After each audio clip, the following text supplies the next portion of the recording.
Al debatir en la Comisión Permanente el informe de actividades 2024 de la titular de la CNDH, la narcosenadora Amalia García, de Movimiento Simulado, demagoga y falsaria, calificó de preocupante que se dice que sigan violando los derechos humanos de miles de personas, específicamente de la población migrante.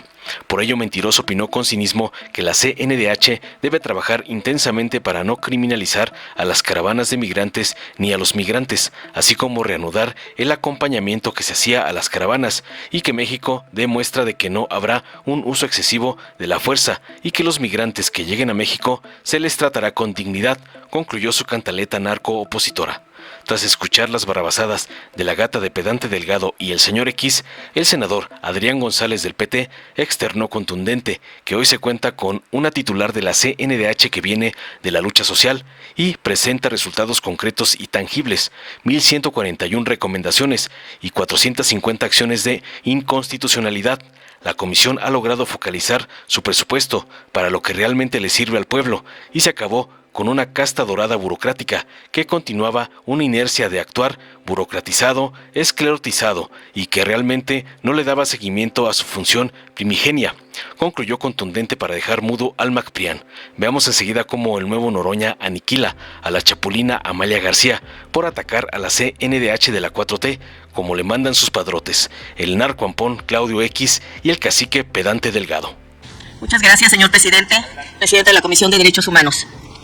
El día de ayer, en una sesión que se llevó a cabo en el Senado de la República, el presidente de la mesa directiva de ese Senado señalaba que teníamos que hacer honor al compromiso de que nunca más se violaran los derechos humanos, porque el 30 de enero es el día que mundialmente se usa para conmemorar, recordar lo que fue el Holocausto.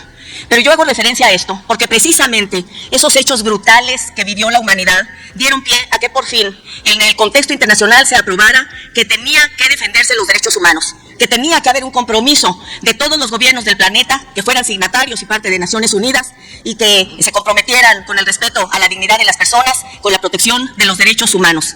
Sin embargo, resulta muy preocupante, grave ver que hoy siguen violándose derechos humanos de miles y miles de personas, específicamente cuando hablamos de la población migrante. Hemos dicho, y se ha reiterado incluso en este recinto, que ningún ser humano es ilegal, y sin embargo, se violentan cotidianamente y permanentemente sus derechos humanos. Yo quiero plantear aquí a la Comisión Nacional de los Derechos Humanos la importancia de que trabaje intensamente para que no se criminalice a las caravanas de migrantes ni a los migrantes. Hasta donde tengo información, el acompañamiento que venía haciendo la Comisión Nacional de Derechos Humanos a estas caravanas se suspendió. Yo quiero plantear aquí que se reanude. Es importantísimo que México dé muestra de que no habrá uso excesivo de la fuerza, de que a los migrantes que lleguen a territorio nacional se les tratará con todo comedimiento y con dignidad. Porque preocupa que, de acuerdo a lo que informó la vocera del gobierno norteamericano el día de antier, 30,000 efectivos de la Guardia Nacional han sido desplazados a la frontera con Guatemala, y hemos visto imágenes en las redes de comunicación social de cómo han actuado ante la desesperación de una población migrante que, como decimos, no es ilegal. Y en nuestro país, ser migrante indocumentado es eso, estar sin documentos, pero no es ser ilegal. Y requerimos que se les trate así. Recuerdo y me preocupa enormemente que el 3 de octubre de 2024 en Chiapas, un grupo de militares dispararon a migrantes que habían ingresado a nuestro territorio y hubo 6 muertos y 10 heridos. Esto no puede suceder. Y también quiero recordar que el 27 de marzo de 2023, porque aún están abiertas las heridas, 40 migrantes en Ciudad Juárez, en una estación migratoria que estaba cerrada con candado, fallecieron y otros 27 quedaron lesionados. Es fundamental que pongamos en el centro que no se vuelva a repetir esto. Y mi pregunta, una de las preguntas que nos hacemos es cómo exigirle a Estados Unidos que paren las redadas ominosas e inaceptables, que no envíe a nuestros migrantes, a nuestros connacionales,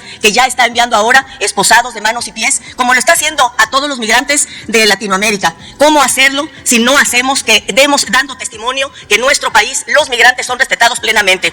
Y me surge una pregunta, ¿quién ha sido el responsable, el titular del Instituto Nacional de Migración, Francisco Garduño, procesado? Sigue aún en funciones. La pregunta que yo quiero enlazar es la siguiente: mientras él sigue en funciones como titular, en cambio, en la prisión preventiva oficiosa no hay ninguna investigación previa de por medio. Lo conducente sería que a Francisco Garduño se le separara y, con respeto a todos sus derechos, los que están establecidos en la ley, siguiera un proceso justo. Pero es necesario que asuma ya la titularidad del Instituto Nacional de Migración, quien ha sido nombrado por la Presidenta de la República.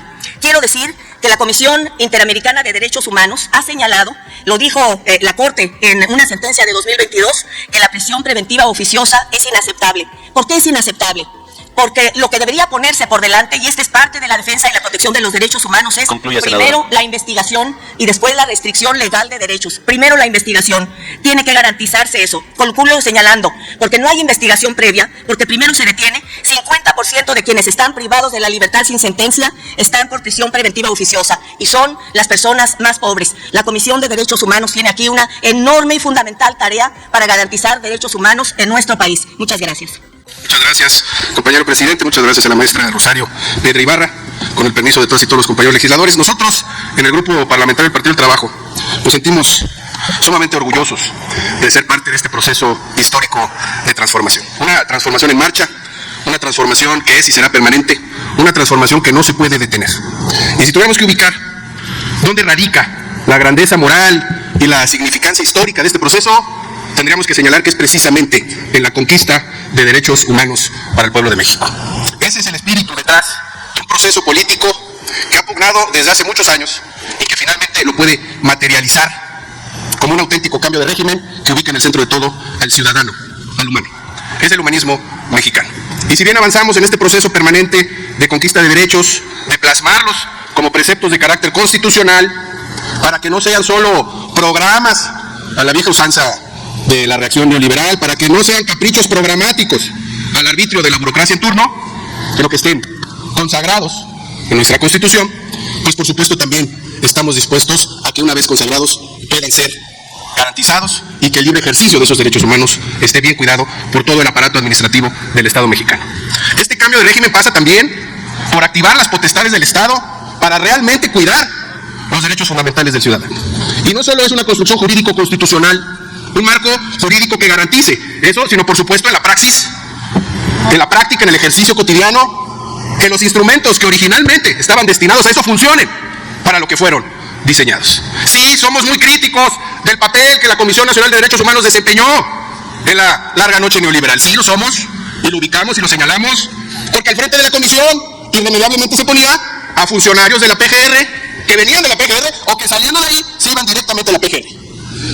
Hoy que contamos con una compañera que rompe con ese molde neoliberal de lo que debe de ser supuestamente un funcionario público, hemos visto que la reacción no ha dejado de atacar con sevicia a nuestra compañera, la maestra Rosario. Les duele mucho en la forma y en el fondo que exista alguien que venga de la lucha social al frente de esta Comisión Nacional de Derechos Humanos. Es como si al romper este molde que tiene la derecha de lo que debe ser un funcionario, entonces los resultados de la institución ya no son válidos. En el fondo sus críticas son ad hominem, es sobre la persona y no sobre los resultados de la institución. Ni siquiera se dignan escuchar con atención las cifras que nuestra compañera ha venido dando año con año. Tenemos, y lo acaba de manifestar, cifras históricas de recomendaciones y acciones de inconstitucionalidad, porque el punto de ataque narrativo de la reacción es ubicar a la Comisión Nacional de Derechos Humanos como palero del gobierno en turno. Quisieran que la realidad se adecuara a sus deseos, quisieran que la compañera que preside la Comisión Nacional de Derechos Humanos, en lugar de defender los derechos humanos de los mexicanos, estuviera golpeteando al gobierno en turno. Eso es lo que ellos quisieran. Y como los golpeteos de ellos no tienen ningún tipo de base social, como no logran generar convicción en ningún otro tema de su agenda política, buscan menospreciar resultados que son concretos y que son tangibles. Lo acaba de comentar la compañera, lo voy a repetir. 1.141 recomendaciones, 450 acciones de inconstitucionalidad, y sobre todo, hacemos mucho hincapié, sí, el proceso de austeridad republicana, que significa utilizar el recurso que existe, porque sea recurso, pero solo hay que utilizarlo bien. Y ese principio programático del proceso de transformación, pues ha sido una clave de acción en todas las áreas. Y la Comisión Nacional de Derechos Humanos lo ha hecho de manera excelente. Ha logrado focalizar el presupuesto para lo que realmente le sirve al pueblo. Sobraría ahorita hacer hincapié en los gastos superfluos que la alta burocracia prianista se dio, porque lo hemos dicho muchas veces. Pero digamos que la Comisión Nacional de Derechos Humanos acabó una casta dorada burocrática que simplemente continuaba una inercia de actuar burocratizado, esclerotizado, que realmente ya no fungía, que ya no le daba seguimiento cabal a su función primigenia. Sí, se ha hecho un esfuerzo de racionalidad presupuestal, pero que ahora el 73% del gasto de la Comisión Nacional de Derechos Humanos esté orientado, escuchen bien, compañeras y compañeros, a actividades de protección. 73% del presupuesto es donde necesitamos que esté el presupuesto no en choferes, no en camionetas, no en chefs particulares, sino en la protección de aquellas personas que lo necesitan y que lo requieren. Uno de los datos fundamentales que nos da la compañera maestra Rosario es que durante el año que se da cuenta ahorita, se emitió un total de 77 recomendaciones ordinarias relacionadas con personas migrantes. Lo decía nuestra compañera legisladora Amalia García. Es la preocupación que todas y todos tenemos en este momento. La defensa de los derechos humanos de los migrantes, pero no solo de los migrantes mexicanos, sino de toda persona migrante, porque migrar es un derecho. Y ninguna administración ha velado por los derechos humanos de los migrantes como esta. Lo decimos con toda responsabilidad, porque si hay algo nos mueve la empatía y la solidaridad humana, y nosotros anhelamos que nuestra transformación sea de carácter internacional, y frente a la oscuridad de Estados Unidos, la luz de la solidaridad humana entre hermanas y hermanos. 37 recomendaciones ordinarias y 67 recomendaciones en lo que va de la actual gestión. Un número sin precedente en la historia de la Comisión Nacional de Derechos Humanos. Iniciamos así pues un proceso de abierto conflicto contra una administración fascista, xenófoba en Estados Unidos. Y son momentos de definiciones donde tendrá que existir claridad política absoluta de todos los que estamos aquí como ciudadanos y de todas las fuerzas políticas de este país, porque ya inician algunos coros en redes sociales, en la esfera pública, que buscan incluso aplaudir las acciones del país vecino del norte, la persecución y misericordia que atenta contra los derechos humanos, y buscan hacerse de esa narrativa para fortalecer coyunturas políticas nacionales. Lo digo sin ambages. Veremos pues si la derecha reaccionaria sale corriendo en auxilio de príncipe extranjero o si actúa bajo los principios de nacionalismo y solidaridad con nuestros hermanos mexicanos. No son momentos para buscar una patria convulsa, confrontada. Nunca han sido, y menos ahora. Necesitamos consenso y unidad nacional entre todas y todos, porque tenemos que defender hasta el máximo nuestras posibilidades a nuestros hermanos mexicanos. Y ahí hacemos votos, maestra Rosario, porque usted esté al frente de esa lucha. Contará, por supuesto, con el apoyo del grupo parlamentario del PT. Muchas gracias. Dale en me gusta, suscríbete, activa la campanita y compártelo para que más gente lo vea.